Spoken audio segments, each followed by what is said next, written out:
안녕하세요, 여러분. 잘 지내고 있어요? 요즘 날씨가 좋고 꽃도 피어서 정말 봄이 된 것 같아요. 저는 지난달에 날씨가 풀려서 부산 여행에 다녀왔어요. 그래서 오늘은 부산 여행에 대해서 이야기해 보려고 해요. 부산은 한국의 남쪽에 있는 큰 도시인데 한국 제2의 도시이자 제1의 무역항이라고 해요. 부산에는 바다도 있고 볼거리, 즐길거리, 먹을거리가 많아요. 서울과는 다른 매력이 있어서 한국 사람들이 여행을 가고 싶을 때 부산을 많이 떠올려요. 서울에서 부산에 갈 때 가장 편한 방법 중 하나는 KTX를 타는 거예요. 보통 서울역에서 KTX를 타고 부산역까지 가는데 2시간 40분 정도 걸려요. 저도 이번에 KTX를 타고 갔는데 서울역이 정말 크고 가게도 많고 사람도 많더라고요. 조금 복잡했지만 기차를 타기 전에 맛있는 음식과 커피를 사고 기차를 타러 가는 순간부터 여행이 시작되는 느낌이 들었어요. 기차에서 창밖의 풍경을 보면서 음식도 먹고 남편이랑 이야기도 하고 노래도 듣다 보니까 금세 부산역에 도착했어요.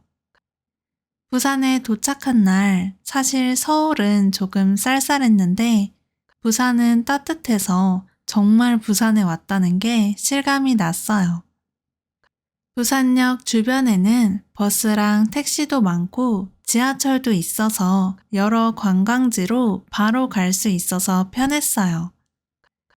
저희는 택시를 타고 바로 감천문화마을에 갔어요.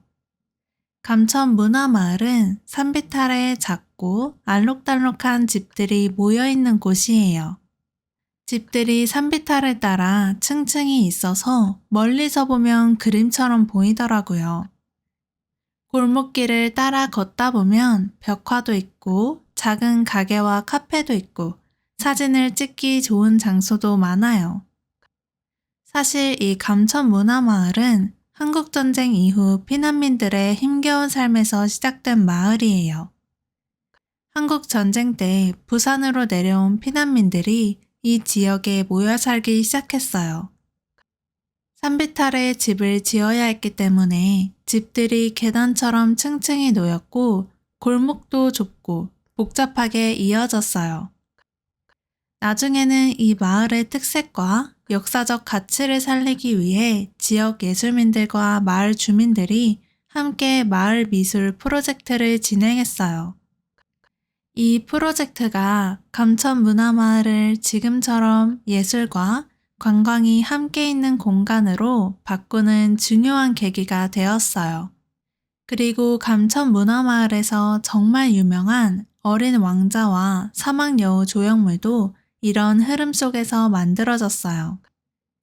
나인주 작가는 마을에 활기를 불어넣고 문화가 있는 새로운 공간을 만들기 위해서 어린 왕자와 사막여우 조형물을 설치했어요. 어린 왕자와 사막여우는 난간에 앉아서 감천문화마을을 내려다보고 있어요. 작가는 이 조형물을 통해 사람들이 눈에 보이는 풍경만 보는 것이 아니라 그 너머의 세계도 상상해 보기를 바랐다고 해요. 사실 제가 여기에 가서 직접 어린 왕자를 봤을 때는 이 내용을 몰라서 그저 귀엽고 예쁜 조형물이라고만 생각했었어요. 그런데 이 내용을 알고 나니까 더 의미 있게 느껴져요. 감천문화마을을 구경한 후에는 지하철을 타고 해운대에 갔어요. 해운대는 넓고 긴 모래사장이 있는 바닷가예요. 한쪽에는 넓은 바다가 있고 뒤쪽에는 정말 크고 높은 현대적인 건물들이 있어서 부산의 활기찬 느낌이 잘 보였어요. 바다와 도시의 모습을 한눈에 담을 수 있어서 정말 신기했어요. 낮에는 밝아서 바다가 시원하게 잘 보이고 저녁에는 해가 지면서 주변 불빛이 켜져서 또 다른 분위기를 느낄 수 있어요. 저는 해운대 근처에 있는 바다가 보이는 호텔에 머물렀는데 아침에 일어나서 창밖으로 바다를 보고 파도 소리를 들으니까 정말 힐링됐어요. 밤에는 바닷가를 천천히 걸으면서 파도를 바라보기도 했고 해운대 시장에 가기도 했어요. 해운대 바닷가 근처에 시장이 있는데 이 시장에는 길거리 음식도 많고 회나 돼지국밥을 먹을 수 있는 식당도 있어요. 또 옷이나 모자, 양말을 파는 가게도 있어요. 저희는 여기에서 씨앗호떡이랑 아이스크림, 떡볶이를 야식으로 간단히 먹고 모자랑 옷도 구경했어요. 사람들이 많았지만 다들 줄을 잘 서서 기다렸고 상인분들도 친절하셔서 즐기기 좋았어요. 또 부산 여행에서 특별한 곳을 가보고 싶다면 해동용궁사를 추천해요. 해동용궁사는 절인데 절이라고 하면 보통 산속에 있는 조용한 절을 생각하는 경우가 많죠.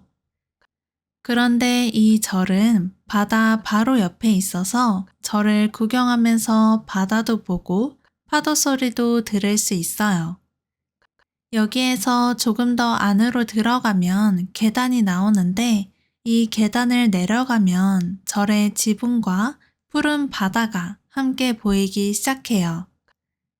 이 경치가 정말 아름다워서 사진도 많이 찍고 천천히 걸으면서 풍경을 눈에 담았어요. 이렇게 낮에는 해동용궁사를 구경하고 밤에는 광안리에 갔어요. 매주 토요일 광안리 해변에서 드론쇼를 해서 구경하러 갔거든요. 드론쇼는 작은 드론들이 하늘로 올라가 빛으로 그림을 만드는 공연이에요. 매주 주제가 달라져서 다른 드론쇼를 볼 수 있다는 것이 장점이에요. 바다 위에서 진행되기 때문에 해변 어디에서나 볼 수 있어서 딱히 정해진 자리는 없어요.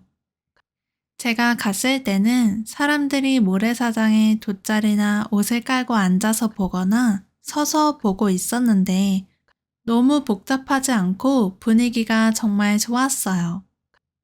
드론쇼가 끝난 후에 바로 지하철이나 버스를 타면 사람이 몰려서 너무 복잡할 수 있어요. 그래서 모래사장에서 바다를 조금 더 보거나 천천히 걸어가는 것도 좋을 것 같아요. 저는 이번에 부산에 처음 가봤는데 부산은 정말 다양한 매력을 가진 도시였어요. 어떤 곳은 현대적이고 화려했지만 어떤 곳은 조용하고 아늑했어요. 또 어떤 곳은 세월의 흐름을 볼 수 있었고 오래된 이야기를 가지고 있었어요. 그래서 부산을 여행하는 동안 한 도시 안에서 여러 가지 분위기를 함께 느낄 수 있어서 정말 좋았어요. 오늘 부산 여행에 대해서 이야기했는데 어땠나요? 여러분도 부산 여행을 해보셨나요? 부산에서 어디에 갔고 무엇을 드셨나요? 또는 아직 부산 여행을 해보지 않았다면 부산에서 어디에 가보고 싶으신가요? 댓글에 써주세요. 오늘 팟캐스트를 들어주셔서 감사하고 다음에 또 봐요. 안녕히 가세요.